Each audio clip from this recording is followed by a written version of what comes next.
जय हिंद जय भारत। मैं निखिल शर्मा, आप देख रहे हैं जेके खुलासा न्यूज़। आज हम जानेंगे जम्मू कश्मीर के हालात किस तरह के हैं और बात करेंगे बेरोजगारी के ऊपर और बढ़ती हुई महंगाई पर। मेरे साथ मौजूद हैं मैडम रीना चौधरी जी, जो कि जानी मानी हस्ती हैं। हालांकि बेखौफ होकर जे लोगों के मुद्दे उठाते हैं और प्रशासन तक या सरकार तक पहुंचाते हैं। आइए इनसे बातचीत करते हैं, इनसे जानते हैं। स्वागत है आपका। क्या कहना चाहेंगे बढ़ती हुई महंगाई पर और लगातार जो बेरोजगारी बढ़ रही है? जी, आपने जो मुद्दा उठाया महंगाई और बेरोजगारी, बहुत ही सेंसिटिव इशू कह लो, संगीन इशू कह लो या बर्निंग इशू कह लो जम्मू कश्मीर का। बेरोजगारी, आज बेरोजगारी की बात करें तो जम्मू कश्मीर भारत में टॉप पे चल रहा है। जहां मौजूदा सरकार को काम करना चाहिए था लोगों की इनकम जनरेशन पर, लोगों की नौकरियों पर, तो कहीं ना कहीं मौजूदा सरकार जो है वो फेल होती दिख रही या फेल है। क्योंकि आज लोगों का सर्वाइवल मुश्किल है, आज लोगों की आमदनी खत्म हो चुकी है और एक्सपेंसेस बढ़ते जा रहे हैं। महंगाई जिसका मेन कारण है, आज लोगों के लिए नेसेसिटीज़ अफोर्ड करना बहुत मुश्किल हो गया। नेसेसिटीज़ में हम उन चीज़ों को गिनते हैं जो मूलभूत आवश्यकताएं एक ज़िंदगी जीने के लिए, जिसमें पहले रोटी कपड़ा और मकान आता था, उसमें यार बिजली पानी और भी ऐसी छोटी छोटी चीज़ें हैं जिनके बिना किसी का सर्वाइवल बहुत मुश्किल है। तो उन सभी नेसेसिटीज़ को पूरा करना भी एक आम इंसान के लिए, जम्मू कश्मीर के लोगों के लिए मुश्किल हो चुका है। आज बिजली के जो बढ़ते बिल हैं प्राइवेटाइजेशन के चक्कर में या स्मार्ट मीटर्स की वजह से आज वो जी का जंजाल बना हुआ है। पिछले कई महीनों से लोग सड़कों पर उतरे हैं, प्रोटेस्ट कर रहे हैं, अपनी मांग सरकार के सामने रख रहे हैं, लेकिन सरकार अनसुनी कर देती है, उन प्रोटेस्ट को दबाने की कोशिश करती है, उन प्रोटेस्ट को ख़त्म करने की कोशिश करती है। लेकिन सच ये है, लोगों को शायद तकलीफ नहीं होती अगर उससे पहले सरकार ने लोगों को एक बैकअप दिया होता। मीन्स अगर लोगों की नौकरियां लोगों को मिली होती या लोगों का रोजगार होता या लोग सेल्फ डिपेंडेंट होते और इन सब एक्सपेंसेस को मीट कर पाते। तो आज मसला ये है कि एक्सपेंसेस बहुत ज़्यादा बढ़ते जा रहे हैं और इनकम ख़त्म होती चली जा रही है। तो ये जो इनकम एंड एक्सपेंसेस का गैप बढ़ता चला जा रहा है और वो गैप भरना तो दूर, वो मीट करना या उसके बारे में सोचकर भी जी घबराता है। क्योंकि हम आज जम्मू कश्मीर के लोगों की इनकम बात करें तो आज डेली वेजेस लगभग मेजॉरिटी में आप देखते हैं, जैसे मैं सांबा से बिलोंग करती हूँ और मैक्सिमम रूरल एरिया से हम बिलोंग करते हैं, तो हर घर में लगभग एक डेली वेजर होगा।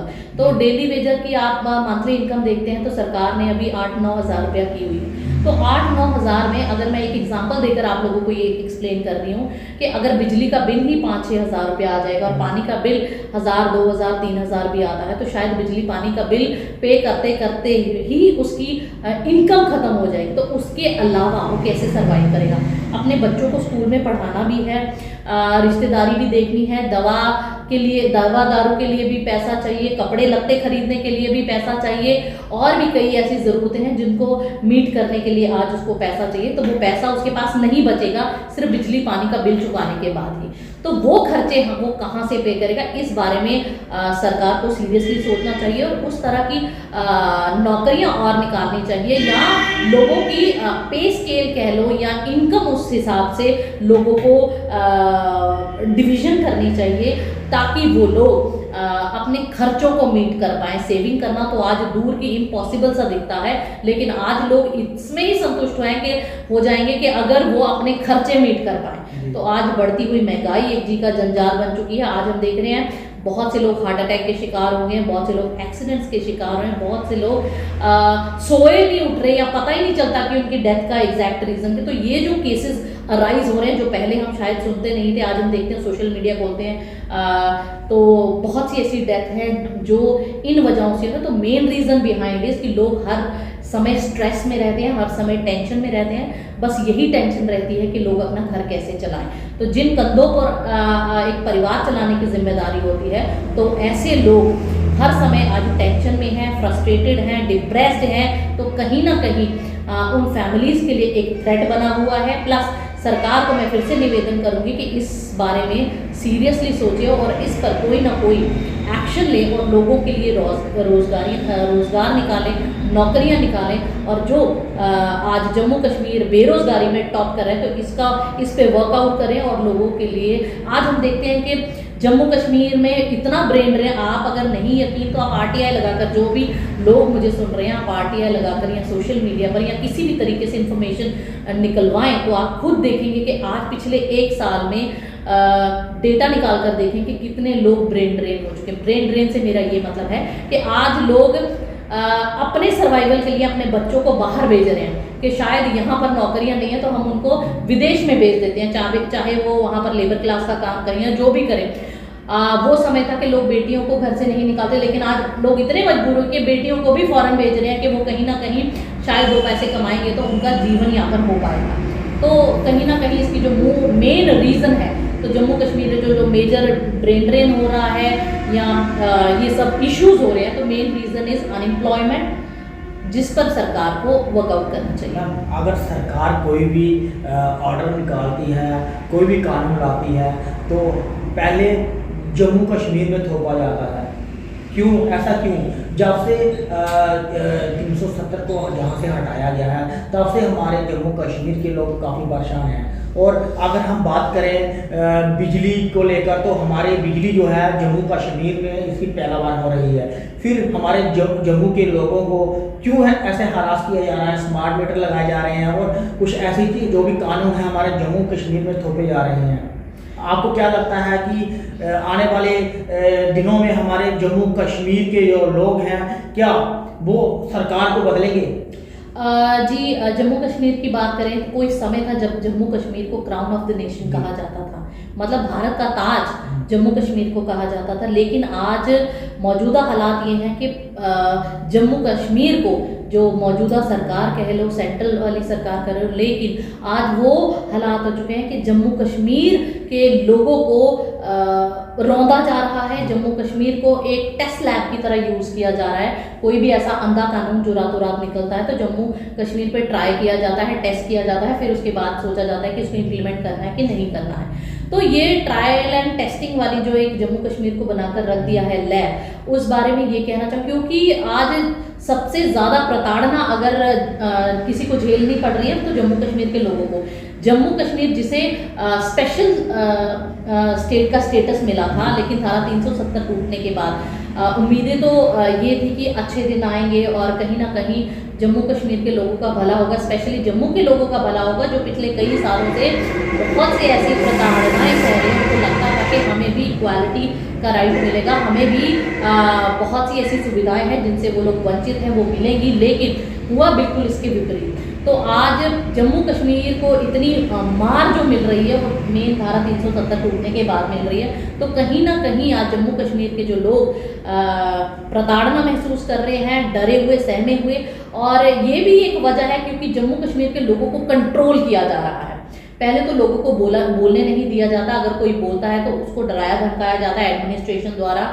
अगर वो नहीं मानता तो अगर लोग प्रोटेस्ट के लिए, पीसफुल प्रोटेस्ट जो लॉफुली एक हर इंसान का हक बनता है एज पर कॉन्स्टिट्यूशन, वो भी लोग आज right to equality, right to speak तक लोगों को नहीं मिल पा रहा। अगर लोग कोई पीसफुल प्रोटेस्ट भी करते हैं तो उन पर लाठीचार्ज करवा दिया जाता है। तो मौजूदा ये जो डराना धमकाने वाले हालात जम्मू कश्मीर में बने पड़े हैं, एक कंट्रोल्ड सा जो एक सिस्टम जम्मू कश्मीर में बनाया गया है और जो चलाया जा रहा है, तो वही मेन रीज़न है कि जो नए नए कानून बनते हैं इन पर थोप दिए जाते हैं। और ये भी एक फिक्स सा एक पैटर्न सा जो है, हम कह सकते हैं एक फिक्स पैटर्न सा डिसाइड कर लिया गया है कि हम इस तरह से करेंगे, प्लान ए ये होगा, अगर ये फेल होता है तो बी पे होता है तो सी पे, तो एक फिक्स पैटर्न के जरिए से इनको इम्प्लीमेंट किया जाता है। और अगर लोग अपोज किए जाते हैं तो लाठीचार्ज करके, FIR करा के, उनको अंदर बंद करके, फिर वहाँ पे उनको टॉर्चर करके, डराया धमका के, और फिर उन पे एग्रीमेंट साइन करा के शायद उनको बाहर निकाला जाता है कि अगर आप आवाज़ उठाएंगे तो आप लोगों को या उनकी फैमिली को हरासमेंट किया जाएगा। तो इस तरह के बहुत से ऐसे मुद्दे हैं जो जम्मू कश्मीर में किए जा रहे हैं, और अगर जो आवाज़ उठाता है उन सबको इन्हीं सब प्रताड़नाओं से गुजरना पड़ता है। तो ये जो प्रताड़नाएं हैं, यही मेन आज जम्मू कश्मीर के जी का जंजाल बना हुआ है। तो कहीं ना कहीं आने वाले समय में अगर ऊपर वाले ने चाहा, क्योंकि मौजूदा सरकार तो नहीं चाहती कि यहाँ पर उनके हाथ से सत्ता जाए और ये सिचुएशन बदले। अगर ऊपर वाले ने चाहा और जम्मू कश्मीर वासियों ने चाहा, कभी ऐसा मौका मिला तो लोग ज़रूर तख्ता पलटेंगे, ज़रूर इस चीज़ का भरपाई और उन सभी लोगों से करवाएंगे जो उनको आज ये प्रताड़नाएँ दे रहे हैं। मैम दूसरी बात ये करेंगे कि जिस तरह से नशा जो है बहुत तेज़ी से फैल रहा है और नशे के साथ साथ बेरोजगारी तो हमारे युवाओं को मिल नहीं पा रही है और माइनिंग जो है वो भी धड़ल्ले से हो रही है। हमारे अगर हम बात करें, हमारे खेतों को बिल्कुल ही तहस नहस कर दिया है, उनकी दुर्दशा जो है बिगाड़ दी गई है। अगर हम बात करें बसंतर दरिया की, सांबा की, खास करके सांबा तो बिल्कुल ही छननी कर दिया है। आप देखेंगे वही समय था पहले हमारे सांबा के लोग पानी पीते थे इसी बसंतर का। आज इसकी बसंतर की हालत देखेंगे आप तो बुरी हालत है। जब किसी विभाग को बताया जाता है कि वहाँ पर माइनिंग हो रही है, जैसे इनको पता नहीं होता कि कहाँ हो रही है माइनिंग, कहाँ नहीं हो रही है, इनको पता नहीं होता। फिर ये लोग क्या करते हैं, एक्शन लेते हैं। वो भी कैसे एक्शन लेते हैं, छोटे छोटे ट्राली वगैरह पकड़ ली, उन पर किया जाता, क्योंकि बड़े बड़े जो माफी बैठे हैं उनको नहीं पकड़ा जाता। क्योंकि नशे की मैं बात करूं, नशा जो लोग बेच रहे हैं उनको नहीं पकड़ा जाता, जो बेचारा कर रहा उसको पकड़ लिया जाता है, उसके ऊपर धाराएं लगाई जाती हैं। ऐसा क्यों? क्या लगता है कि ये करप्शन का अड्डा बना हुआ सांबा, खास करके मैं सांबा जिला ही बोलूँगा क्योंकि सांबा में भी बहुत ज़्यादा करप्शन हो रही है। इसके बारे में आप बताएं। देखो, करप्शन की बात करें तो सिर्फ सांबा नहीं, हर जगह रात के समय माइनिंग हो रही है। देखो, मैं बात यही कह रही हूँ कि इस करप्शन की अगर बात करें तो सिर्फ सांबा की नहीं, हर जगह धड़ल्ले से करप्शन की जा रही है। आपने बात की माइनिंग की, आपने बात की नशा तस्करी की। जी हाँ, डेफिनेटली ये इश्यूज हैं, सिर्फ सांबा के ही नहीं और भी बाकी डिस्ट्रिक्ट्स में भी ये सब होता है। बरसातों के दिनों में जब माइनिंग बंद 2-2.5 महीने टोटली बंद होती है, बट तब भी यहाँ पर माइनिंग होती है। तो कहीं ना कहीं हम कह लें सेटिंग चलती है, या हम कह लें कि जानबूझ के आंखें बंद की जाती हैं, या फिर वो उन चोरों की गिरेबान पर हाथ नहीं डालना चाहती है एडमिनिस्ट्रेशन। तो कहीं ना कहीं वजह तो यही है कि सबकी मिली भगत से होता है। अगर सच में एडमिनिस्ट्रेशन कंट्रोल करना चाहे तो मैं कह रही हूँ कुछ घंटों में ही काफ़ी हद तक कंट्रोल किया जा सकता है। आज तो सीसीटीवी, डिजिटल इंडिया का ज़माना है, जगह जगह सीसीटीवी लगे हुए हैं। जिन नाकों से गाड़ियाँ निकलती हैं, अब तो पुलिस स्टेशन, थाने चौकियों में भी सीसीटीवीज लगे हुए हैं, वहाँ पे चेक किया जा सकता है। कई ऐसे बहुत से ऐसे स्टेशन हैं, लोगों ने अपने भी सीसीटीवी कैमराज उन रूट्स पे लगे होंगे जहाँ से ये गाड़ियाँ निकलती हैं। तो अगर कंट्रोल करना चाहें तो it is not about one department, इसमें मल्टीपल डिपार्टमेंट्स जो इन्वॉल्व हैं। चाहे वो आप माइनिंग डिपार्टमेंट की बात करें, चाहे आप पुलिस की भी बात करें। नो डाउट हम एसएसपी साहब के काम करने के तरीके से बहुत ज़्यादा खुश हैं, वो अच्छा काम करते हैं। लेकिन कंट्रोल करना, law and order situation maintain करना, करप्शन को कंट्रोल करना या क्राइम कंट्रोल करना, it is not a one hand thing. एक इंसान अगर अच्छा है तो आप ये नहीं कह सकते कि सब कंट्रोल किया जा सकता है। काफ़ी हद तक वो कोशिश करते हैं, लेकिन कहीं ना कहीं चूक हो जाती है। कहीं ना कहीं ऐसे भी लोग डिपार्टमेंट में होते हैं जो मिली भगत के साथ इन धंधों को चलवाते हैं या अंजाम देते हैं। उन सब की मिली भगत से जो आज रात के अंधेरे में आप चाहे बसंतर चले जाओ या और ऐसे कई खड्डों में चले जाओ, नदियों में चले जाओ, नालों में चले जाओ, जो रात में सिटी बना होता है, आप रात के 12 बजे के बाद तो आप देखेंगे धड़ल्ले से ये सब काम चलते हैं। ऐसी ऐसी जगहें जहाँ पर परमिशंस नहीं होती वहाँ पर भी माइनिंग की जाती है। और ऐसी जगहें जहाँ पर स्ट्रिक्टली जो लोगों के लिए खतरा है, जो एरिया यहाँ पर बैंड होता है कि इस एरिया को 500 मीटर ऊपर या नीचे किसी ब्रिज के नीचे आप नहीं कर सकते। उन एरियाज में भी आप देखेंगे तो वहाँ पे भी माइनिंग होती है। माइनिंग के जो पैरामीटर्स जब इनको टेंडर किए जाते हैं ब्लॉक्स प्राइवेट ठेकेदारों को, तब जो पैरामीटर्स दिखाए जाते हैं, बट ऑन ग्राउंड जब देखा जाता है तो there is a big difference. तो there is no one who is checking. इसमें जैसे मल्टीपल डिपार्टमेंट, माइनिंग की बात करें, पुलिस की बात करें, पोल्यूशन कंट्रोल की बात करें, फ्लड डिपार्टमेंट की बात करें, तो this is a group job जो ये सब मिलकर करवाते हैं। तो ये नहीं है कि किसी एक डिपार्टमेंट नहीं है, तो सबकी मिली भगत से ये सब होता है। अगर ये लोग कंट्रोल करना चाहें तो ये लोग कंट्रोल कर सकते हैं, लेकिन शायद किन्हीं निजी कारणों की वजह से ये लोग कंट्रोल नहीं करना चाहते। और अगर कोई रिपोर्ट भी करता है तो आज ऐसा है कि रिपोर्ट करने वाले को डर लगता है, क्योंकि उसको पता है कि कंट्रोल नहीं होगा, लेकिन हाँ वो नॉमिनेट जरूर हो जाए कि फलाने बंदे ने कॉल किया था कि आप, हम तो कुछ नहीं कर रहे। ऑफिसर्स ये बोलते हैं हमने कुछ नहीं किया, लेकिन फलाने बंदे ने हमें कॉल करके शिकायत की है। तो आज बताने वाला भी डरता है। वो जो सिक्योरिटी, वो जो प्राइवेसी उस बंदे की है, तो वो लीक बहुत जल्द कर दी जाती है। तो ये चीज़ें जो हैं किसी भी डिपार्टमेंट के लिए सही नहीं है। This is against the norms, this is against the ethics. तो यही है कि अगर आप किसी भी जॉब में हैं, किसी भी प्रोफेशन में हैं, तो be honest, just justify your job for which you are paid for. तो बस यही कहना चाहूँगी। और करप्शन आज जम्मू कश्मीर में हर जगह हो रहा है, जी का जंजाल बना हुआ है, और इसको कंट्रोल करना मुश्किल है, लेकिन नामुमकिन नहीं। तो यही रिक्वेस्ट करूंगी एडमिनिस्ट्रेशन से कि इस पर कार्रवाई करें, इस पर सख्त कदम उठाएं और इसको कंट्रोल करने की कोशिश करें, क्योंकि ये जो नेचुरल रिसोर्सेज हैं एक हद तक आप इनको यूज़ कर सकते हो, लेकिन अगर आप अबव दैट करते हो तो आज बहुत सी नेचुरल कैलामिटीज़ जो हो रही हैं, डिज़ास्टर्स जो हो रहे हैं, इनके मिसयूज़ की वजह से हो रहे हैं। तो आने वाले दिनों में सभी लोगों को, जिन लोगों का कोई कसूर नहीं है, उन सबको भी ये भुगतान करना पड़ेगा। तो उनकी सेफ्टी के लिए, उनकी सिक्योरिटी के लिए प्रशासन को सख्त से सख्त कदम उठाने चाहिए। मैम, अगर हम बात करें पशु तस्करी की, तो लगातार भी पशु तस्करी जो बढ़ती हुई नजर आ रही है, और नए नए हथकंडे बनाकर, कई किस्म की परमिशना बनाकर, वो अगर उनको कहीं पूछा जाए तो वो कहते हैं कि हमारे परमिशन है।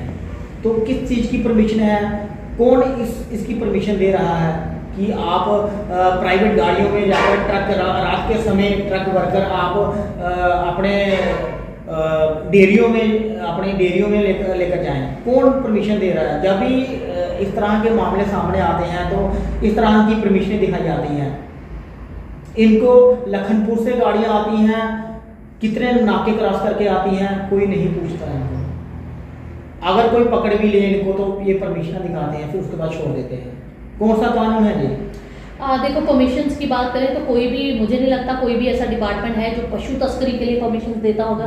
कोई फेक डॉक्यूमेंट वो लोग प्रोड्यूस करते होंगे, इस पर एक्शन होना चाहिए कि किसने वो फेक डॉक्यूमेंट भी बनाया है। पूरी उसकी शुरुआत तक पहुंचना चाहिए। अगर कोई ऐसा डॉक्यूमेंट प्रोड्यूस करता है तो जो भी नाका या पुलिस अफसर या कहीं भी उनको पकड़ा जाता है, उसको क्रॉस वेरीफाई करें कि ये लेटर किसने इशू किया, तो प्रॉपर इंक्वायरी होनी चाहिए। और दूसरा, पशु तस्करी is a heinous crime, but problem ये है कि इसके खिलाफ जो लॉज हैं वो स्ट्रिंजेंट नहीं है।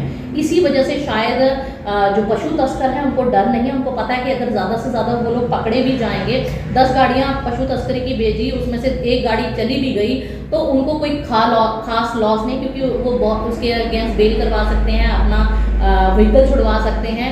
तो उनको सपोज उन्होंने 10 गाड़ियाँ भेज कर लाख रुपये, मतलब it is an example, amount काफ़ी ज़्यादा होता है, लाख रुपए कमाया और 10,000 रुपये अगर उनको एक गाड़ी के पीछे देना भी पड़ता है तो उनको 90,000 फिर भी प्रॉफिट होता है। तो वो इस एवरेज पर ये जो गेम खेलते हैं, प्लस इसमें वो भी अमाउंट इंक्लूड कर लेते हैं जो सेटिंग्स इन लोगों ने अलग अलग जगहों पर की होती है, वो एक्सपेंसेस मीट करने के बाद भी वो लोग प्रॉफिट में ही रहते हैं। तो इस हिसाब से ये लोग एक प्रॉपर नेक्सस जो पशु तस्करी का चलता है और नए नए हथकंडे अपनाते हैं। हमने देखा बहुत ही दयनीय हालत में जानवरों को ले जाते हुए, कभी ऑयल टैंकर्स में या कभी कैसे, अभी पीछे भी एक सुपौल में जो हमने देखा आग लगने, और ऊपर वाले ने शायद उन पशुओं को बचाना चाहता था तो अचानक से आग लग जाती है और तब वो काफ़ी सारी गायें जो बचाई जाती हैं। तो ये हीनियस क्राइम है। रिक्वेस्ट है उन लोगों से कि इंसानियत जिंदा रखें, ज़मीर जिंदा रखें, पैसा कमाने के और भी कई तरीके हैं, सही तरीक़ों से पैसा कमाएं, लेकिन आप किसी की जान, चाहे वो इंसान हो चाहे वो जानवर हो, जान सबकी कीमती है और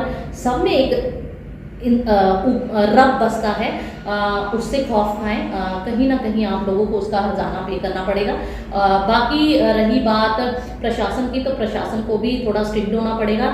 जिन जिन जगहों से वो गाड़ियाँ गुजरती हैं उनकी प्रॉपर स्क्रूटनी होनी चाहिए, प्रॉपर चेक होना चाहिए। जिन गाड़ियों में वो लाया जा रहा है, क्या जो गाड़ी है उसमें वही सामान जा रहा है कि उसमें कुछ और डालकर लेकर जाया जा रहा है। तो इसी तरह पशु तस्करी के साथ और भी कई तरह की तस्करी अगर ये लोग कर रहे हैं तो और भी कई कर सकते हैं। तो this is another threat for whole Jammu and Kashmir.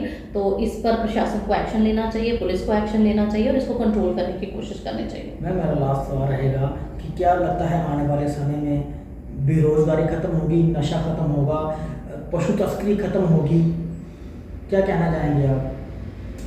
देखो, मैं ये नहीं कह सकती कि होगी। अगर प्रशासन चाहेगा तो हो सकती है, लेकिन अगर सभी इसी तरह हाथ पर हाथ धरे बैठे रहे और ये कहते रहे कि हमें क्या फ़ायदा, यहाँ अपना प्रॉफिट एंड लॉस कैलकुलेट करते रहे लोगों को साइड करके, तो ये कभी भी कंट्रोल नहीं हो पाएगी। अगर लोग सेल्फलेसली भगवान का हाजिर नाजर रख के जिस ड्यूटी के लिए वो लोग शपथ लेते हैं उस ड्यूटी को ऑनेस्टली करें और करप्शन को कंट्रोल करने की कोशिश करें और क्राइम को कंट्रोल करने की कोशिश करें, तब शायद कुछ हद तक हम लोग कंट्रोल कर पाएँ।